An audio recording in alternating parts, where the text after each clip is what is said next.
Today's episode is brought to you by Mantasleep, a waking nightmare that has been experienced by people all over the world. It was sitting on my chest. From generations past to the modern era, millions have seen and felt something that shouldn't have been there. Just stood there watching me. Some describe them as interdimensional visitors, hell-bent on causing suffering to the unsuspecting victim. I couldn't move. Some believe that these nocturnal nemesis are demonic beings, here to torment the vulnerable and the unfaithful. I can still see it every time I wake up. Whether it's a shadowy figure, an ugly old hag, or a demonic creature, people all over the world continue to report seeing these ghoulish spectres intruding upon their slumber. I hope it never happens to you. They appear in the bedroom, sometimes manifesting in the corners of the room, before slowly making their way toward their victim. The victim is paralyzed, and whilst they are awake, there is nothing they can do but watch as a presence, a figure, an unwanted phantom stalks its way over. The being then pounces on its victim, pinning them down, choking them, beating them in what can only be described as a very real assault.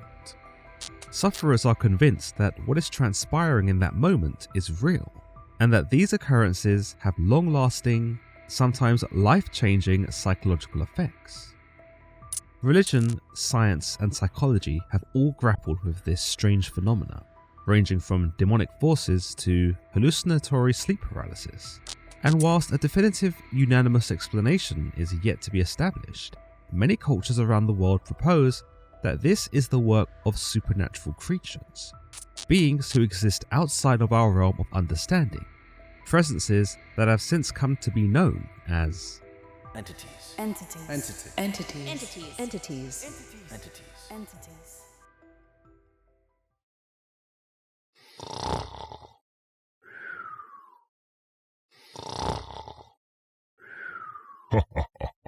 Legends of history. At last you have taken time away from your cursed videos to sleep. It is now in your slumber that I will terrorize you. I will haunt you. I will...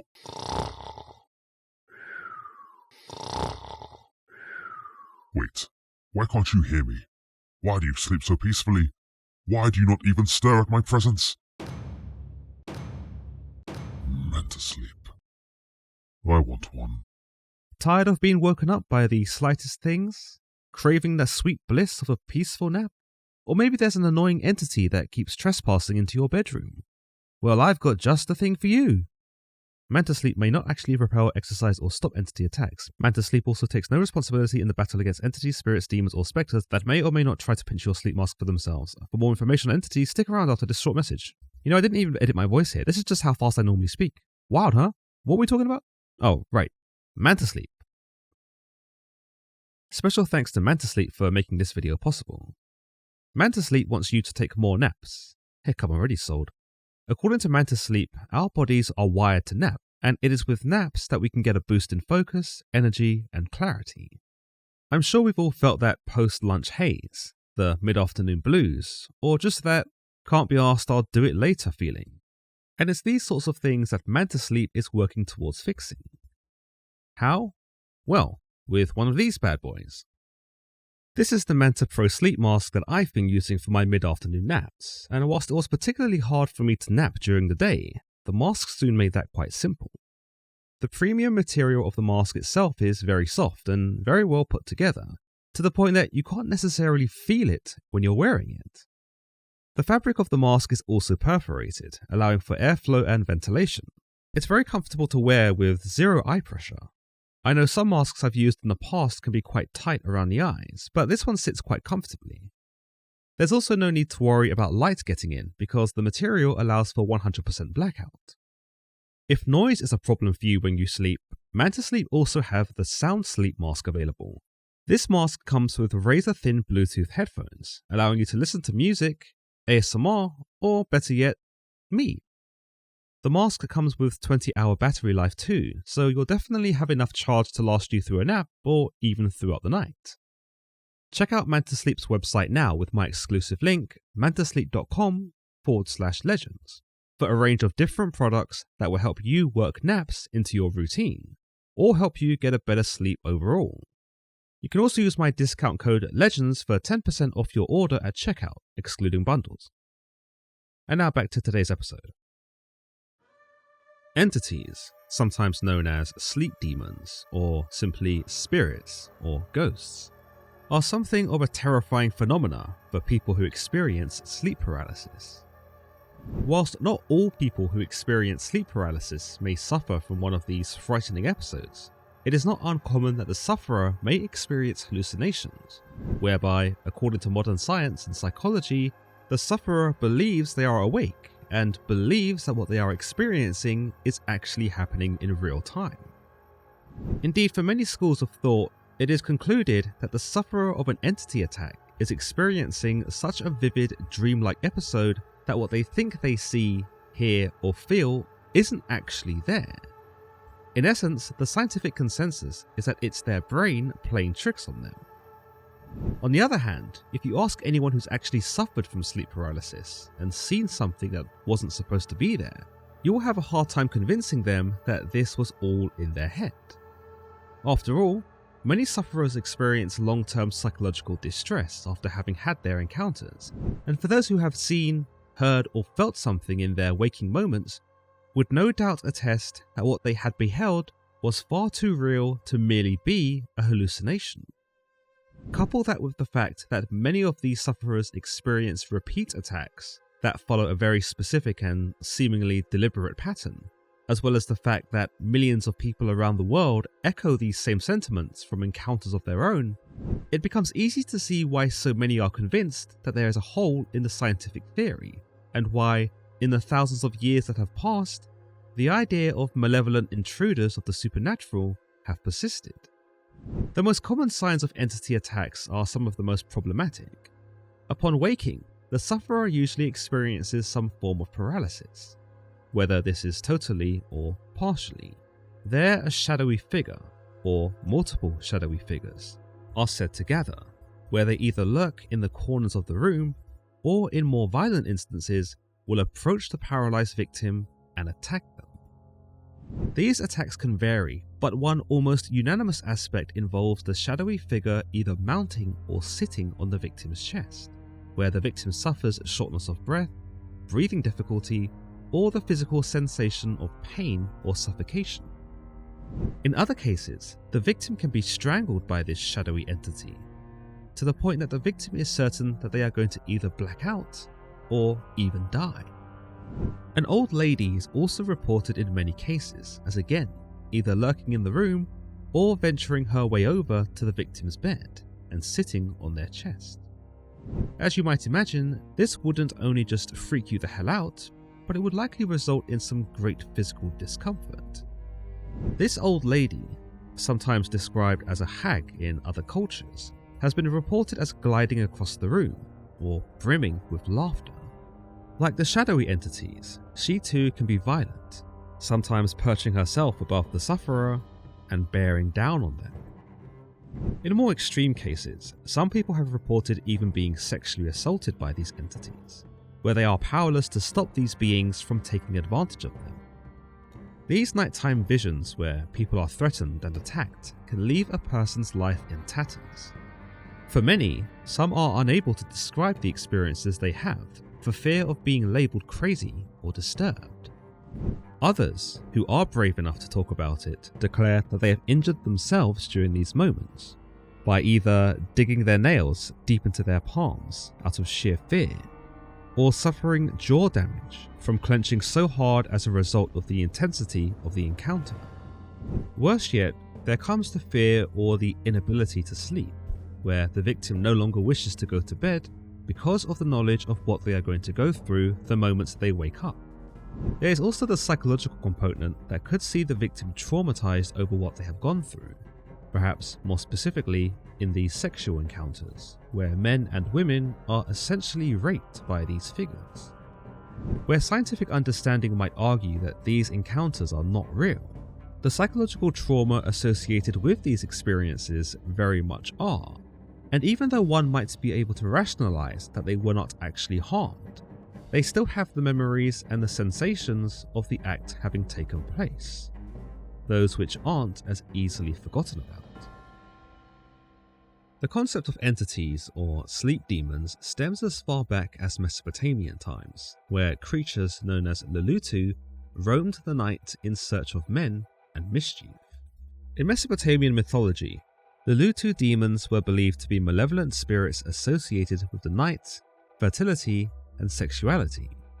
They were often depicted as winged beings, sometimes with the body of a bird and the head of a woman. Although their appearance varied across different texts, societies, and time periods. Lulutu demons were believed to roam the night, preying on men and causing illness, nightmares, and other misfortunes. They were also associated with sexual desire and were thought to seduce men in their sleep, leading to nocturnal emissions or other sexual encounters, kind of like an ancient succubus. One of the earliest known references to Lulutu demons can be found in Sumerian and Babylonian texts, dating back to the 3rd millennium BC. In these texts, Lulutu demons were often mentioned alongside other malevolent spirits, such as the Alu and the Galu, and they were believed to be agents of the love, war, and fertility goddess Inanna, or Ishtar. As the goddess of love, fertility, and war, Inanna was both revered and feared, and her association with these demonic beings only underscored their significance in Mesopotamian cosmology. In Jewish folklore, meanwhile, Lulutu demons became associated with the figure of Lilith, who is often depicted as Adam's first wife in some rabbinic texts. According to these legends, Lilith was created from the same earth as Adam and was therefore his equal. However, she refused to submit to him and was subsequently banished from the Garden of Eden. Lilith is often portrayed as a powerful and rebellious figure who defied male authority and asserted her own independence. In later Jewish folklore, Lilith became associated with Lulutu demons, and she was believed to be their queen or leader. According to some traditions, Lilith was said to roam the night, preying on newborn infants and seducing men in their sleep. She has since been often depicted as a beautiful woman, with long hair and wings, similar to the Lulutu demons of Mesopotamian mythology. With this, we can understand that the concept of being approached in the middle of the night by entities or spirits is not something new, no. This was something happening to people over 2,000 years ago, where people weren't just vulnerable in their sleep from the physical world, but were also susceptible of being preyed upon by supernatural presences. It isn't clear whether everyone's experience in ancient times was unanimous, but something was happening to people in their sleep, whether sleep paralysis or not, that warranted written accounts, and even their own mythological explanations. Interestingly, you'll notice that whilst we accept these Lulutu as mythology, the concept of them invading our privacy and catching us unaware doesn't differ that drastically from the motives of the entities that people experience today. By the times of the Middle Ages, another sort of creature became responsible for the nocturnal nuances, and that was the succubus and the incubus. For those who are unaware of the concept of the succubus and incubus, put simply, a succubus was thought to be a female demon that preyed on male victims in the nocturnal hours. Whilst in some variations, the demon was thought to cause the male victim harm, the more recent rendition of the legend is that the succubus took the form of a beautiful woman in order to seduce her mate and steal his semen. It was also believed that the repeated sexual intercourse with the succubus would eventually cause the male involved to suffer from poor health, which could actually contribute to his death. The incubus, on the other hand, was the male variant of the succubus, and like his female counterpart, he would manifest to women and impregnate them with the seed stolen by the succubus from her male victims. 15th century Inquisitor Heinrich Kramer essentially believed that this was how demons were able to sire children in the first place, by transferring sperm from one vessel to another, and that when the woman gave birth, she gave birth to a deformed child, or one who suffered from grave physical and mental illness. These children were known as cambions, and they were also thought to be more susceptible to the devil's influence, and thus were more likely to do his bidding over God's. Could ancient spirits be responsible for the paralysis and subsequent physical abuse experienced by millions of sufferers around the world? Or could this be the work of demonic creatures, seeking to sexually defile us so as to achieve their own dark ambitions and continue their own demonic brood? The idea of entities is not exclusive to the modern Western world, no. In fact, as we can see from the likes of the Lulutu, believed to have existed sometime around 2400 BC, the idea of creatures visiting us in the night and having some kind of power over us has existed in all sorts of time periods, from cultures all over the world. While societies throughout history have developed their own mythologies and explanations for these types of experiences, many tread in the same circles and themes. The word nightmare itself is believed to be derived from the Old English mare, a nocturnal creature that took on feminine form to ride horses to the point of exhaustion. The creature was also known to prey on sleeping men, usually playing pranks or surrendering to mischief as it tangled the man's hair. In other beliefs, the mare were also believed to ride trees, causing their branches to become entangled too. The creature was so notorious that it was known all over Europe during the 14th, 15th and 16th centuries, plaguing not only England, but also Germany, Poland, and the Nordic lands, where it was known as Mara. As Mara, the creature was believed to sneak into people's rooms at night, and like modern accounts of entities, would mount their victims and sit upon their chests. This was believed to induce nightmares, as well as cause discomfort. In the History of Kings of Norway by chronicler Snorri Sturluson, the king Vanlandi fell victim to a Mara.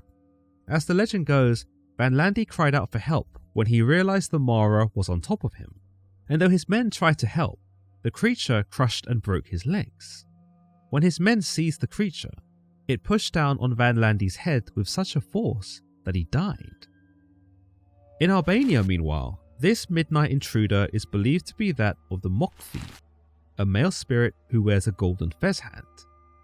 This deity usually afflicts women who are exhausted or mentally drained, where it will appear in the room and paralyze them. If this paralysis can be resisted, usually by having a stronger will than the Mokthi, then the woman might be able to steal the Mokthi's golden fez, which forces the Mokthi to grant the victim a wish. However, if the wish is granted, the Mokthi will then take it upon himself to visit the woman thereafter, though his presence in these subsequent visitations is usually friendly. If one wished to deny the Mokthi altogether, a woman could put her husband's hat near her pillow, a proven deterrent against the creature. The concept of stealing one of the garments belonging to these entities in exchange for a wish or a reward is not exclusive to Albanian myth. In Sardinia, for example, sleep paralysis and the subsequent haunting is caused by a demon named Amutadori. This demon is believed to sit on the chest of the victim, and not only this, but tears at their skin with its long nails. The creature is believed to wear 7 red capes, and like with the Mokthi in Albania, if one is able to steal one of these capes, he will be rewarded with treasure.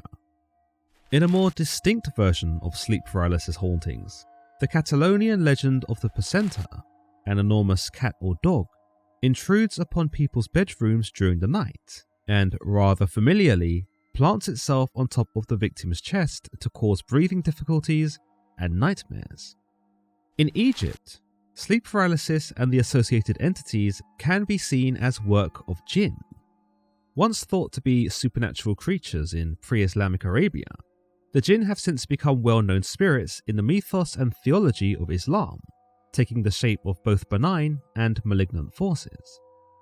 The morality and nature of the Jinn appears to differ depending on the source. In some variations, we see the Jinn as a good-intentioned spirit, or a neutral essence that exists alongside us.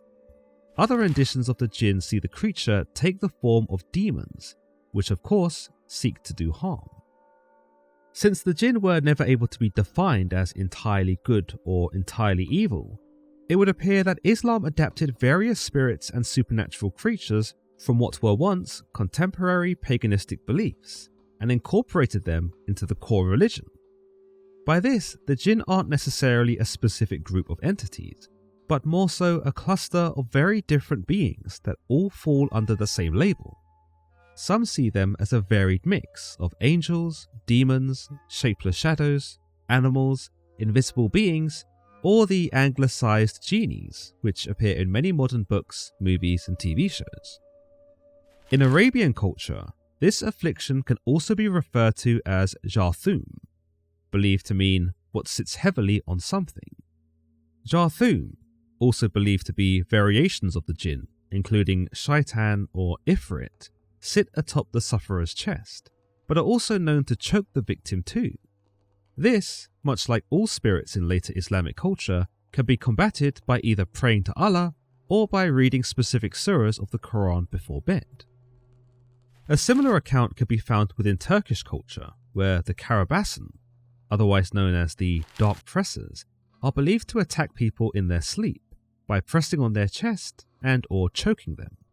An almost identical account exists in Persian culture, where the creatures are known as Baktak, ghost-like creatures that sit on the sleeper's chest and make it hard for them to breathe. According to legends, if the waking victim is somehow able to reach out and grab the ghost by the nose, the ghost will reveal the location of treasure to him. As already discussed, many modern sufferers of sleep paralysis in the West end up seeing shadow people, who slither across the room and choke, beat, or harm them in some very physical manner. These shadowy beings may also be accompanied by a man with a hood, or an old hag that takes on a rather compelling and hideous guise. In Newfoundland, for example, a brief mention of what is known as the Old Hag, or the Night Hag, can be found in the late 19th century Journal of American Folklore. The hag, usually seen as an ugly old woman, who appears to also mount and sit upon the chest of the paralyzed sufferer, is one of the more common manifestations. She is described as witch-like, with wrinkled leathery skin and long bedraggled hair. Like most other entities, she appears in doorways, in the corners of the room, or sometimes beside the bed, where she overlooks her victims with concentrated malice. In Newfoundland, there existed superstitions whereby the hag could actually be killed through the reciting of prayer, or perhaps by a more hands-on approach, by sleeping with a board of upright nails on their chest. Amongst areas of the United States, meanwhile, in combination with the shadow people, or the old hag, some even believe that sleep paralysis and subsequent hauntings are hallucinations associated with alien abduction, and that these sorts of attacks are not only instigated by beings that are not from this world, but also by interdimensional beings that are either trying to communicate with us, or perhaps, more forebodingly, harm us. In Brazilian folklore, there exist legends of an old woman who sequesters herself away on rooftops, waiting for her victims to fall asleep. There she descends through the roof and either sits on the victim's chest as commonly experienced, or walks on the victim's chest, eliciting discomfort and pain from the victim. She is known as a pisadeira, she who steps, and can be described as a tall, skinny old woman with vicious long nails, dried crusty toes, and dirty, unkempt hair. In Fiji, the experience is known as kana tevoro, or to be eaten by a demon. In this scenario, the afflicted sleeper is visited by the spirit of a recently dead relative, who in some cases appears to want to communicate. Whether this be benign or otherwise depends on the relationship between the two parties. Should the spirit of the deceased relative be malignant, it will try to intimidate the victim and render them helpless under its influence. In this instance, the sufferer is encouraged to actually curse and chase away the spirit in an effort to show it who's boss. The Chinese see sleep paralysis as getting crushed by a ghost, which gives some indication as to how unanimous these accounts are when it comes to these hauntings. Many, if not all, involve some form of pressure being applied to the chest or the neck, whether this be from having an actual entity sat upon you, or whether this is an entity trying to literally strangle you. In Japanese, this is known as kanashibari, literally bound by metal. In Korean, it is to be pressed down by something scary in a dream. In both cultures, it is believed that this paralysis is the work of a ghost doing, and that the sufferer will experience being pressed or pinned down by a ghost, resulting in the shortness of breath or chest pain. Such experiences are also had in other parts of East Asia, including Tibet, Cambodia, Vietnam, and the Philippines, where much of the same tropes are used to explain the phenomena. As is the same case with Arabian cultures, sleep paralysis experienced in Pakistan is believed to be the doing of evil jinn, who commandeer a person's body and render it immovable. In Urdu, it is known as Baktak, the same as the Persian creature, or it can be known as Ifrit, marking it as belonging to one of the jinn. Whilst most definitely a supernatural force, it is also believed that these beings can be summoned and manipulated through the use of dark arts, and that the victim may not be suffering by chance or by the demon's fancy, but rather by the doing of someone evil who resents them. In Kashmiri mythology, sleep paralysis occurs because of a creature known as Rock.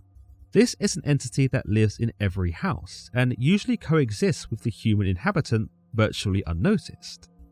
However, should the house become messy and unclean, the Rock is believed to let the person know by appearing to them in the night. This might also be the case if the person has done something or is doing something immoral, perhaps as a warning for them to either come clean or to stop doing it. In the southwest of Nigeria, amongst the Yoruba, Ogun Oru, or nocturnal warfare, is believed to occur during sleep and becomes the window by which these spiritual phenomena are more likely to occur. Culturally, it is believed that demonic infiltration of the mind, body, and soul can transpire during one's dream state, and that this is the most likely moment for one to experience such bewitching. The word dukak, or depression, is used in Ethiopian culture, where it is believed evil spirits take possession of people in their sleep. Dukak, in this scenario, becomes a personification of depression, and can even be seen as a spectre that haunts those who have given up the stimulant known as cut. For those likely experiencing withdrawal symptoms, Dukak affects the dream state by making its victims experience extreme, torturous visions, including being trapped in a bottle and being shaken vigorously, or eating bags of dirt, or being physically tortured. In the southeast of Africa, most notably Swahili-speaking areas, the Jinn are once again responsible for this phenomena, where the term jinnamazi, meaning to be strangled by Jinn, serves to define it. Here the Jinn will sit on the victim's chest, making it difficult for them to breathe, and in more violent cases, may even proceed to strangle the victim. Whilst there is still some debate within the scientific community as to why sleep paralysis occurs, there are some generally accepted theories, including sleep paralysis being related to a sleeping disorder, most notably one that causes an overlap of the REM cycle with the waking stage of sleep. Another major theory is that a person's neural functions that regulate sleep are out of balance, and that this results in different sleep states overlapping, thus resulting in the paralysis upon waking.